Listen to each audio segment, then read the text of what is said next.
साथियों नमस्कार। स्वागत है आप सभी का फिर से आपके चैनल पर। लास्ट क्लास में अपन ने देखा था कायरलिटी और कायरल मॉलिक्यूल के बारे में। वहां पर अपन ने बात की थी कि कायरल सेंटर क्या होता है और किसी मॉलिक्यूल में यदि कायरल सेंटर प्रेजेंट हो तो ऑप्टिकल एक्टिविटी के लिए किस प्रकार जिम्मेदार होता है।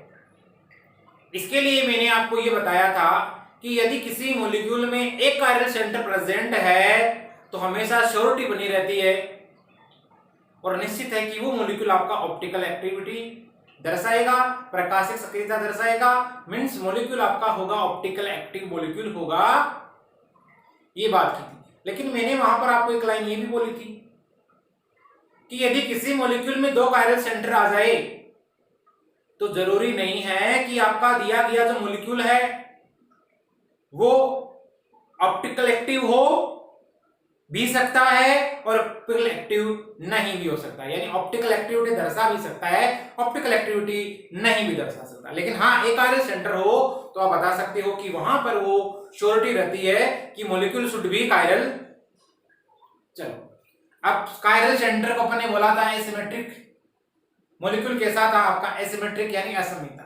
आज अपन बात करने जा रहे हैं, जैसा कि आप देख पा रहे हो, compounds with two stereogenic chiral centre, यानी दो किरेल केंद्र युक्त यौगिक आप बोल सकते हो।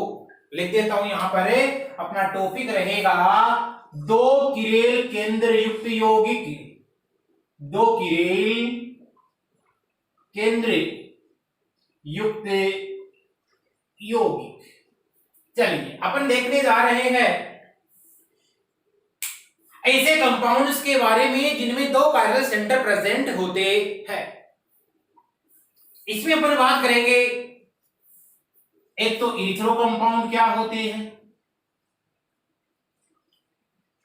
एक अपन बात करेंगे यहां पर थ्रियो कंपाउंड क्या होते हैं, एक अपन यहां बात करेंगे इनेंशियोमर। वैसे पिछली क्लास में मैंने बताया था इनेंशियोमर के बारे में, लेकिन यहां पर और देख लेंगे अपन इनेंशियोमर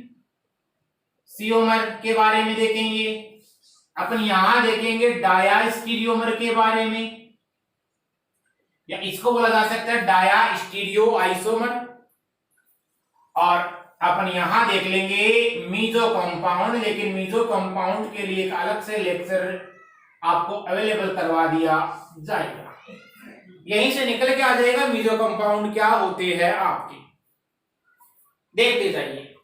देखो, जिनमें दो कायरल सेंटर होते हैं तो अपने पास में कोई भी मॉलिक्यूल है उसमें यदि दो कायरल सेंटर है तो उस पर जो ग्रुप प्रेजेंट होते हैं उसके आधार पर अपन कह सकते हैं ये दो प्रकार के होते हैं। एक तो कंडीशन हो सकती है जब दोनों किरेल केंद्र है उस पर आपके असमान परमाणु उपस्थित हो।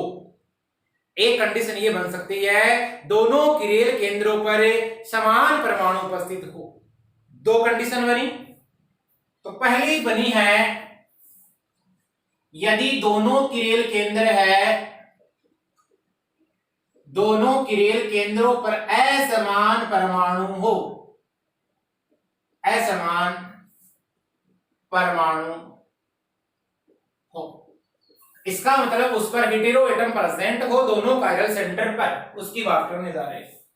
दूसरी बात करेंगे अपन इसी में, दो किरेल केंद्रों पर यदि आपको समान परमाणु मिले तो उसको देख लेंगे। यानी दोनों किरेल केंद्रों पर आपको मिले समान परमाणु हो, समान परमाणु मिले उसकी बात कर लें। चलिए, अपना टॉपिक है सबसे पहले यहां पर दो किरेल केंद्रों पर असमान परमाणु यदि उपस्थित हो तो उसको कैसे लिखा जाता है। हाँ, इसके लिए पहले नोट लगा के आपको एक चीज ध्यान रखनी है, यदि किसी प्रकाशिक समावयवी में n किरेल सेंटर उपस्थित हो तो उसके लिए कुल प्रकाशिक समय की संख्या निकालनी है, कुल प्रकाशिक समावयवियों की संख्या निकालनी है, उसके लिए होता है 2 की पावर n फॉर्मूला होता है, और n सभी जानते हो, यहां पर हो जाएगा आपका स्टेरियोजेनिक जो सेंटर होता है, जिसको आप कायरल सेंटर बोलते हो, उसके नंबर, तो यानी नंबर ऑफ स्टेरियोजेनिक सेंटर्स। चलिए सबसे पहले बात करने जा रहे हैं, दोनों किरण केंद्रों पर असमान परमाणु उपस्थित हो तो क्या कंडीशन हो सकती है उसकी। एक मेरे पास में कंपाउंड है, ये लिख रहा हूं मैं, देखिए यहां कार्बन है, यहां कार्बन है, यहां एक कार्बोक्सिलिक एसिड ग्रुप लगा हुआ है, यहां मिथाइल ग्रुप लगा हुआ है, यहां हाइड्रोजन लगा हुआ है, यहां क्लोरीन लगा दिया मैंने, यहां हाइड्रोजन है और यहां क्लोरीन है। बताओ ये कंपाउंड क्या बना आपका 2,3 डाइक्लोरोब्यूटेनोइक एसिड बन गया। इसको आप बोलोगे 2,3 डाइक्लोरो। देखो 2 पे और 3 पे आपके क्लोरो आ रहे हैं और ब्यूटेनोइक एसिड बन गया, ये ब्यूटेनोइक एसिड बोलोगे आप इसको। चलिए देखते हैं, इस मॉलिक्यूल में यदि आप देखोगे तो ये कार्बन है, इससे हाइड्रोजन जुड़ा हुआ है, इधर क्लोरीन जुड़ा हुआ है, इधर COH जुड़ा हुआ है, क्लियर है। फिर इधर देखोगे तो इधर क्लोरीन है, इधर मिथाइल है, इधर हाइड्रोजन है और इधर एक अलग ग्रुप जुड़ा हुआ है इस कार्बन से।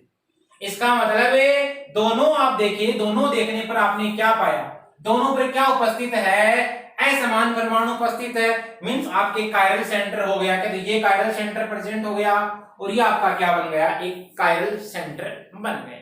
चलो कुल प्रकाशिक समन्वय की संख्या की बात करोगे तो आप लगा दोगे 2 की पावर n लगाओगे, 2 की पावर n लगाओगे, इसका मतलब n का मान यहाँ कितना आया आपके पास में 2 आया, तो 2 की पावर 2 लगाते ही आपके पास में कितना आ जाएगा, निकल के 4 आ जाएगा। इसका मतलब इसके कुल प्रकाशिक समन्वय भी आएंगे वो 4 आएंगे। एक तो ये बन गया। चलो इसका एक बना रहा हूं मैं मिरर इमेज वाला। अब देखो मिरर इमेज में क्या होगा, ये ग्रुप है इधर, ये ग्रुप है इधर, ये वाला इधर, ये वाला इधर, पलटोगे इसको। चलो COH, ये कार्बन, यहां आ जाएगा Cl, यहां H, ये कार्बन हो गया, यहां आ जाएगा आपका Cl आ जाएगा, यहां आएगा आपका H और इधर क्या आएगा आपका CH चली जाएगा। क्लियर है। तो देखो ये बना, इसको मैंने नाम दिया, ये पहला है, फर्स्ट है, और ये आपका क्या हो गया, सेकंड हो गया। चलो और बात करने जा रहे, इसका मतलब यहां भी आपका क्या प्रेजेंट है, कायरल सेंटर प्रेजेंट है, यहां भी आपका कायरल सेंटर प्रेजेंट है। एक कंडीशन अपने पास में ये भी हो सकती है कि 2 तो बन गए, तीसरा COH, यहां कार्बन, यहां H और इधर मैंने लगाया Cl और Cl या हाइड्रोजन और हाइड्रोजन एक दूसरे के ऑपोजिट साइड में हो, देख पा रहे हो। चलो यहां क्या लगा दूंगा मैं, एक मिथाइल ग्रुप लगा दूंगा। इसका एक और बन सकता है क्या, इसका मिरर इमेज यदि बनाओगे, मिरर इमेज बनाने पर क्या पाओगे, ये ग्रुप आपका इधर इधर, ये इधर, ये इधर। क्लियर है फंडा। चलो इसमें कायरल सेंटर प्रेजेंट है, क्या बनेगा, COH बन जाएगा, कार्बन इधर Cl आएगा, इधर H आएगा, ये कार्बन है, इस तरफ Cl, इस तरफ H और यहां आ जाएगा आपका CH। अब देखो इस कंपाउंड को मैंने नाम दिया थर्ड और इसको मैंने नाम दिया फोर्थ, पर इनके बीच में मैंने क्या लगा दिया, कोई मिरर लगा दिया। चलो अब देखो मैंने एक बात बोली थी, आपके थ्रियो कंपाउंड कौन से होते हैं और एरिथ्रो कंपाउंड कौन से होते हैं। देखो एक तो लिखो आप ई, एरिथ्रो में काम में क्या लेते हो, ई लेते हो, और इसमें काम में क्या लेते हो आप, टी लेते हो। अब देखो ये जो एरो है, इस ई वाले का एरो आगे बढ़ाओ ऐसे, इसका मतलब है एक ही दिशा में जा रहा है, तो जिस कायरल सेंटर पर समान ग्रुप एक दिशा में हो, यानी समान परमाणु यदि एक ही ओर हो तो उसको तो आप बोलोगे ईथरो, और इसको बढ़ाओ, देखो बढ़ाया, विपरीत दिशा में जा रहा है, इसको आप क्या बोलोगे, थ्रियो। अब देखो ये याद करने के लिए, इससे आप जिंदगी भर नहीं बोलोगे इरिथ्रो और थ्रियो कंपाउंड क्या होता है, वरना आपके फिर कंफ्यूज रहेगी कि इरिथ्रो क्या होगा, थ्रियो क्या होगा। ऐसे टी बनाओ, टी बना के यदि आपको ऐसे दिखाई दे, यानी एक दूसरे के विपरीत दिखाई दे, इसका मतलब वो थ्रियो हो गया। और ई का मतलब आपको एरो बढ़ाते हुए चलना है, इसका मतलब वो मॉलिक्यूल कैसा हो जाएगा, आपका इरिथ्रो हो जाएगा। अब आप इनमें बता सकते हो कि आपस में रिलेशन क्या है, थ्रियो कौन सा हुआ, इरिथ्रो कौन सा हुआ। देखो इस वाले में देखो क्लोरीन और क्लोरीन, यहां हाइड्रोजन और हाइड्रोजन। बताओ दोनों की दिशा की तरफ क्या है, मींस कंपाउंड कैसा हो जाएगा आपका, इरिथ्रो हो जाएगा। पहला वाला कंपाउंड आपका हो गया इरिथ्रो कंपाउंड बना। और ये कंपाउंड आपका कैसा होगा, देखो क्लोरीन और क्लोरीन, इसका मतलब थ्रियो मतलब हो गए अपोजिट डायरेक्शन में, और अपोजिट डायरेक्शन में होगा इसका मतलब ये कैसा हो गया आपका थ्रियो कंपाउंड बोलोगे आप इसको। यानी ऐसे यौगिक जिनमें समान समूह है या समान परमाणु एक ही ओर स्थित होते हैं उन्हें तो आप बोलोगे इरिथ्रो कंपाउंड, समझे। और इनको आप क्या बोलोगे, थ्रियो। इसको एरिथ्रो बोला जाता है हिंदी में, एरिथ्रो बोलोगे इसको, और इसी को आप क्या बोलोगे, थ्रियो। ये चीज तो आप समझ गए। चलो अब इनमें आपस में अपन देखते रिलेशन देखते, संरचना फर्स्ट और सेकंड में रिलेशन देखेंगे, सेकंड और थर्ड में देखेंगे, फिर देख लेते थर्ड और फोर्थ में देख लेंगे। फर्स्ट और सेकंड देख लिया अपन ने, फर्स्ट और सेकंड में थर्ड में रिलेशन देखेंगे। फर्स्ट और फोर्थ आपका किस प्रकार कोरिलेटेड है वो देखोगे आप। चलो सेकंड का थर्ड से नहीं देखा, सेकंड को देखेंगे अपन ने, यहां लिख लेता हूं, सेकंड को देखेंगे थर्ड से, और सेकंड को देख लेंगे अपन ने फोर्थ से। इनका आपस में रिलेशन क्या है, तो देखो मैंने आपको एक बात बोली थी, यदि मिरर इमेज होते हैं एक दूसरे की तो उनको तो आप क्या बोलते हो, इनेंशियोमर बोलते हो, मींस इनको बोला जाता है प्रतिबिंब समावयवी। ऐसे यौगिक जो एक दूसरे के मिरर इमेज हो, दर्पण प्रतिबिंब हो, उन्हें तो आप क्या बोल रहे थे, प्रतिबिंब समावयवी बोल रहे थे।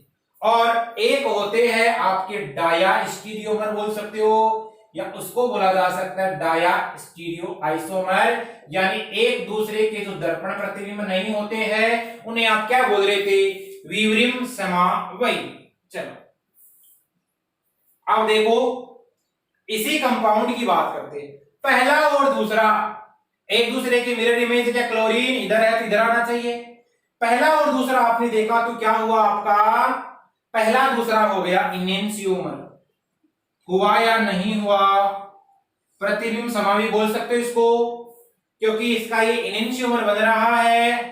और इसको यदि आप इंपोज करना चाहोगे तो इंपोज हो जाएगा, इसको उठाया यहां से और यहां लगाने की आपने कोशिश की, इसका मतलब ऐसा कंपाउंड आपका हो गया नॉन सुपर इंपोज। ठीक है, थर्ड और फोर्थ की बात करने जा रहा हूं। ये क्लोरीन इधर है, इधर आएगा, ये क्लोरीन इधर है, ये इसका, ये क्लोरीन इधर है, इसका मतलब ये उधर जाना चाहिए, इधर आ गया, हाइड्रोजन उधर है तो इधर आ गया। चलो थर्ड और फोर्थ की बात की, आपस में रिलेशन क्या निकल के आया, इनेंशियोमर है, बिल्कुल इनेंशियोमर है, यहां कोई दिक्कत नहीं है। चलिए और अपन बात करने जा रहे हैं, फर्स्ट की बात करूंगा मैं और इस थर्ड की बात करूंगा। पहला और थर्ड आपको क्या दिखाई दे रहा है बताओ, मिरर इमेज है क्या, यहां मिरर लगाया आपने, हाइड्रोजन उधर आने चाहिए, क्लोरीन आपका इधर आना चाहिए, नहीं, इसका मतलब पहला और तीसरा आपस में मिरर इमेज नहीं है, कैसा हो गया, डायस्टीरियोमर हो गया, यानी डाई स्टीरियोमर इसको आप बोलो, विवरिम समावयवी। चलिए फर्स्ट और फोर्थ की बात कर लेते हैं, पहला और चौथा, इधर हाइड्रोजन है, इधर आपका क्लोरीन है, मींस ये भी आपके इनेंशियोमर नहीं हुए, कैसे हो गए, डाई स्टीरियोमर हो गए। क्लियर है। चलो सेकंड और थर्ड की बात करते हैं, ये सेकंड है, ये आपका थर्ड है, क्लोरीन इधर है, इसका मतलब उधर जाना चाहिए, क्लोरीन इधर है, ये इधर आया, क्लोरीन इधर है तो क्लोरीन इधर जाना चाहिए, मींस ये भी आपका क्या हो गया, डाई स्टीरियोमर हो गया, आपस में मिरर इमेज नहीं है, ये हो गया डाई स्टीरियोमर। इस वाले की बात कर लेते हैं सेकंड और फोर्थ की, क्लोरीन इधर वो वहां जाना चाहिए, इधर है तो उधर जाना चाहिए था मिरर इमेज में, बल्कि ये इधर ही आ रहा है, इसका मतलब ये भी कैसा हो गया आपका, डाया स्टीरियोमर हो गया। ये भी आपका हो गया डाया स्टीरियो। अब देखो प्रकाशिक समायोगी की बात करेंगे अपन, ऑप्टिकल आइसोमेरिज्म की। तो कोई भी यौगिक जो आपका होता है, उस यौगिक की जो प्रकाशित समायोगी होते हैं उसके रासायनिक गुणधर्म क्या होते हैं, समान होते हैं। मैं यहां लिख रहा हूं, तो प्रकाशिक समायोगी आपका होगा, उस प्रकाशिक समायोगी का रासायनिक जो गुणधर्म होते हैं वो आपके क्या होते हैं, सेम होते हैं। लेकिन विवरिम समायोगी की जहां बात आती है, विवरिम समायोगी, विवरिम समायोगी में क्या होता है, उनके भौतिक गुण तो अलग अलग होंगे लेकिन उनके रासायनिक गुण क्या होंगे, समान होते हैं। ये चीज आप समझ गए। इरिथ्रो और थ्रियो मैंने आपको यहां बता दिया है क्या होगा। समान समय की तरफ हो तो इरिथ्रो हो जाएगा, और समान समय एक दूसरे के विपरीत दिशा में हो तो आप उसको क्या बोल दोगे, थ्रियो बोल दोगे। आगे बात करने जा रहे हैं, इससे आगे की बात देखिए, आपको पता चलेगा अब जो इरिथ्रो वर्ड आया है और थ्रियो वर्ड आया है वो कहां से आया है, और बायोमोलिक्यूल में अपन ने कर भी रखा है ऐसा कुछ। देखिए बायोमोलिक्यूल में मैंने आपको बताई थी, एक तो इरिथ्रोज सुगर और एक थ्रियोज सुगर, शायद आपको याद है। तो मैंने बोला था इरिथ्रोज और थ्रियोज सुगर के बारे में, जहां मैंने आपको एल्डोज के बारे में बताया था। एल्डोज का में जिसमें एल्डिहाइड ग्रुप पाया जा रहा था, समझे मेरी बात को। चलो वहां पर मैंने बोला था 4 कार्बन युक्त शर्करा जिसमें 4 कार्बन है उसको बोला जाता है इरिथ्रोज, समझे मेरी बात को। और थ्रियोज, तो वहीं से ये वर्ड निकल के आया है। 1 2 3 4, इस पे क्या है आपका CH2OH ग्रुप है, यहां एल्डिहाइड हो गया, यहां H हो गया, यहां OH हो गया, यहां H हो गया, यहां OH हो गया। आपने देखा तो OH और OH दोनों एक सेम साइड में आ रहे हैं, समान ग्रुप एक ही और प्रेजेंट है। इसका मतलब ये क्या हो जाएगा आपका, इसको आप क्या बोलोगे, इरिथ्रोज बोल दोगे। और यदि समान ग्रुप एक दूसरे के विपरीत दिशा में हो, जैसे यही है आपका CHO कार्बन, इधर OH, इधर कार्बन, इधर आपका OH, इधर आपका H, और ये आपका हो गया CH2OH। इसको यदि आप ध्यान से देखोगे तो आपका OH और ये OH, H और H एक दूसरे के विपरीत दिशा में लाई कर रहे हैं। इसका मतलब आप इसको क्या बोलोगे, थ्रियोज बोल दोगे, बोलोगे या नहीं बोलोगे, बिल्कुल बोल दोगे। तो ये थ्रियोज हो गया, यानी थ्रियोज शर्करा और इरिथ्रोज शर्करा से ये वर्ड लिया गया है इरिथ्रो, और आपका थ्रियो वर्ड लिया। चलो अब अपन बात करने जा रहे हैं ऐसे मॉलिक्यूल की जिस पर दोनों कायरल सेंटर पर समान ग्रुप प्रेजेंट हो। आइए देखते,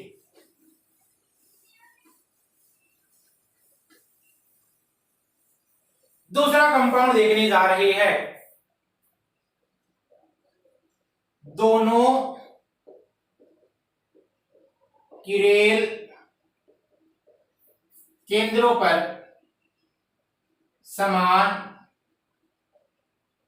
परमाणु या समूह उपस्थित हो।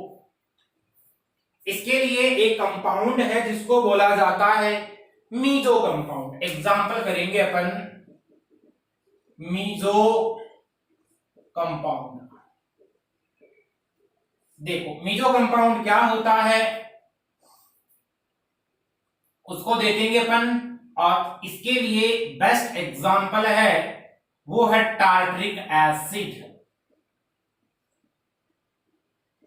टार्ट्रिक अम्ल क्या होता है, देखिए यहां CH OH, ये CH OH, यहां COH, और इधर मैंने लगा दिया COH।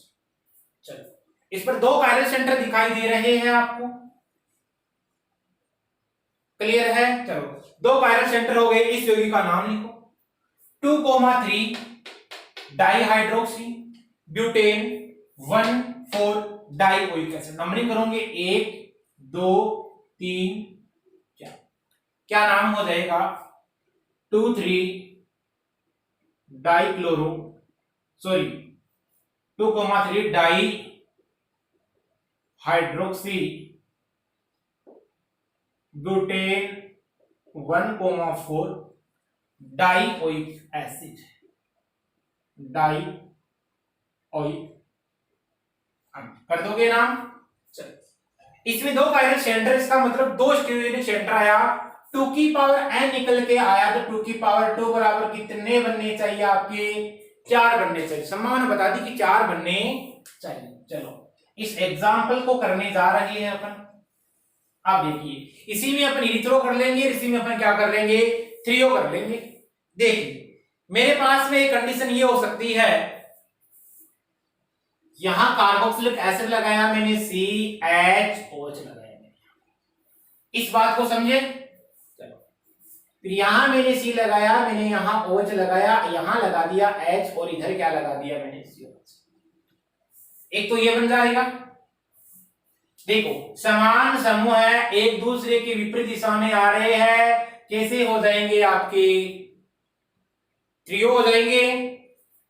इसका बनाओगे मिरर इमेज, इसी का यदि आप बनाते हो मिरर इमेज तो क्या कर दोगे मिरर इमेज में, यहां COH कार्बन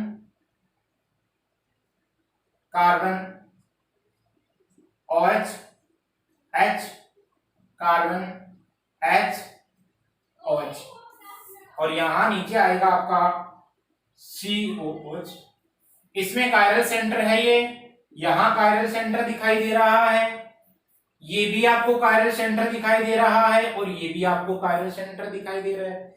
इस कंपाउंड को मैंने माना फर्स्ट कंपाउंड, इसको मैंने माना सेकंड कंपाउंड। बताओ कंपाउंड कैसा हो गया, थ्रियो हुआ या नहीं हुआ। एक दूसरे के अपोजिट डायरेक्शन में आपके कोई एटम्स लगे हुए हैं। चलो ये आपस में इनका रिलेशन आप देखोगे तो इनएंशियोमर हो गए। चलो अब एक विशेष बात आपके सामने निकल के आएगी, वो क्या आएगी, ये COH, यहां carbon H OH carbon H OH और ये COH। इधर देखोगे आप COH कार्बन, अब इसका मिरर इमेज बना रहे हैं ना अपन, तो यहां मिरर लगा लो, इधर आ जाएगा ये OH, यहां आएगा H, ये कार्बन, यहां OH, यहां H और यहां COH। ये कंपाउंड हो गया आपका थर्ड कंपाउंड। इसको क्या बोलोगे आप फोर्थ कंपाउंड बोलोगे। क्लियर है फंडा। चलो ये आपस में कैसे हो गए, एक दूसरे के समान साइड में लाई कर रहे हैं, तो ये हो गए आपकी इरिथ्रो कंपाउंड।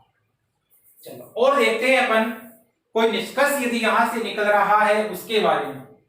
देखो ये कायरल सेंटर दिखाई दे रहा है आपको, ये कायरल सेंटर है, ये आपको कायरल सेंटर मिलेगा, ये आपको कायरल सेंटर मिलेगा। देखो पहले और दूसरे तो आपको दिखाई दे रहे हैं, आपस में मिरर इमेज है, यानी पहला और दूसरा कंपाउंड जब आप देखोगे तो ये होते हैं इनेंशियोमर। और इस मॉलिक्यूल को यदि यहां से उठा के यहां रखना चाहूंगा तो अपने दर्पण प्रतिबिंब पर अध्यारोपित होगा क्या, नॉन सुपर इम्पोज, प्रतिबिंब समायोगी हो गए। इसको आप क्या बोलोगे यहां इनेंशियोमर।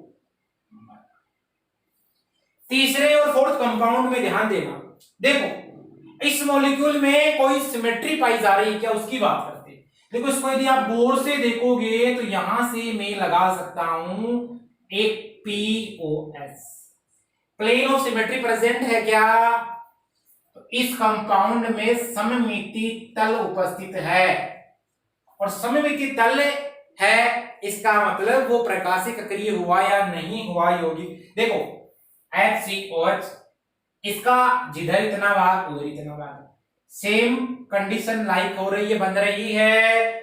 इसका मतलब ये मॉलिक्यूल आपका कैसा होगा, प्रकाश अक्रिय होगा, क्योंकि अपन ने बात की है जहां सममिति तल खड़े हैं, मैंने डायासिमेट्री के बारे में आपको बताया था वहां पहले कि यदि सममिति तल होता है किसी यौगिक में, plane of symmetry, centre of symmetry present है, तो मॉलिक्यूल आपका ऑप्टिकल इनएक्टिव होता है, प्रकाशिक अक्रिय होता है, प्रकाशिक समायोता नहीं दर्शाता है। वो बात लागू हो रही है। और इसी कारण इसको बोलोगे मीजो कंपाउंड। मीजो का मतलब जिसमें 2 कायरल सेंटर पाए जाते हैं। मीजो कंपाउंड वो होते हैं जिनमें 2 कायरल सेंटर मिलेंगे आपको। इसके अलावा उस मॉलिक्यूल में कायरल सेंटर के साथ में प्लेन ऑफ सिमेट्री या सेंटर ऑफ सिमेट्री देखने को मिले तो उन्हें आप क्या बोल दोगे? Meso compound. साइड में लिख लेना मीजो कंपाउंड, जिनमें क्या हो? 2 कायरल सेंटर हो और वो किसके साथ बीते? या तो प्लेन ऑफ सिमेट्री हो या उस मॉलिक्यूल में क्या हो? सेंटर ऑफ सिमेट्री है। इसका मतलब मॉलिक्यूल आपका कैसा हो जाता है? वो ऑप्टिकली इनएक्टिव हो जाता है, प्रकाशिक समायोता नहीं दर्शाता है, प्रकाशिक अक्रिय हो जाता है। ये चीज आप समझे। और इसी को बोला जाता है मीजो। और अपने क्या बोला था? टार्ट्रिक एसिड लिया था, तो इसका नाम क्या होता है कंपाउंड का? Meso tartaric acid. अब मीजो कहां से आया वर्ड वो आपको पता चल गया है। 2 कायरल सेंटर है, प्लेन ऑफ सिमेट्री प्रेजेंट है, जिसके कारण प्रकाशिक अक्रिय होता है। इसमें क्या होता है? इसका यदि ये भाग डी घूम रहा है, इसका मतलब दक्षिण ध्रुवण घूर्णन घड़ी की सुई की दिशा में घूम रहा है, तो इसका जो हाफ भाग है वो क्या घुमाएगा? इसको एल घुमाएगा। देखो प्लेन ऑफ सिमेट्री पाई जा रही है, हाफ भाग तो इसका होगा दक्षिण ध्रुवण घूर्णन, हाफ भाग इसका क्या होगा? वाम ध्रुवण घूर्णक होता है। क्लियर है? यहां पर कोई प्रकार की समस्या नहीं है। अब ये ऐसा किस कारण होता है? तो इसका कारण लिखोगे आप, ऐसा होता है इंटरनल कंपेंसेशन के कारण। इसको बोला जाता है आंतरिक प्रतिकार। ऐसा इस यौगिक में आंतरिक प्रतिकार के कारण होता है। इसी के कारण यह यौगिक प्रकाशिक समायोता नहीं दर्शाता। याद करने के लिए लिख लेना MIC। MIC का मतलब, M का मतलब मीजो कंपाउंड, I का मतलब इंटरनल, C का मतलब कंपेंसेशन दर्शाते हैं, जिसके कारण क्या होगा? एक बार इसको हाफ डी घुमाएगा, एक इसको घुमाएगा L घुमाएगा, जिससे प्रकाश का तल है वो आपका हो जाता है अपरिवर्तित हो जाता है। और ऐसा होता है आंतरिक प्रतिकार के कारण मॉलिक्यूल में ऑप्टिकल एक्टिविटी आपको देखने को नहीं मिलेगी।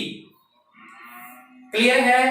अब ये तो मीजो कंपाउंड हो गए। इसको और क्लियरिटी आएगी आपको यदि अपन आगे के लेक्चर में यदि आप देखोगे, इसके लिए अलग से वीडियो आपको प्रोवाइड करवा दिया जाएगा मीजो कंपाउंड क्या होते हैं उसके बारे में। चलो फर्स्ट और सेकंड, फर्स्ट और थर्ड के बाद देख लेंगे, लेकिन थर्ड और फोर्थ आपके बताओ, आपको इनेंशियोमर तो लग रहे हैं, एक प्रकार के प्रतिबिंब समावेगी तो लग रहे हैं, लेकिन ऑप्टिकल एक्टिविटी दर्शा रहे हैं क्या? नहीं दर्शा रहे। फंडा क्लियर है ना? इसको देखोगे प्रकाशिक सक्रिय आपको लग रहे हैं, लेकिन आप इसको जब गौर से देखोगे तो इसमें प्लेन ऑफ सिमेट्री पाई जा रही है, इस कारण प्रकाशिक समायोता नहीं दर्शाते हैं। पहला दूसरा इनेंशियोमर आपसे पूछ ले रिलेशन पहला तीसरे में क्या होगा? डायस्टेरियोमर हो गए।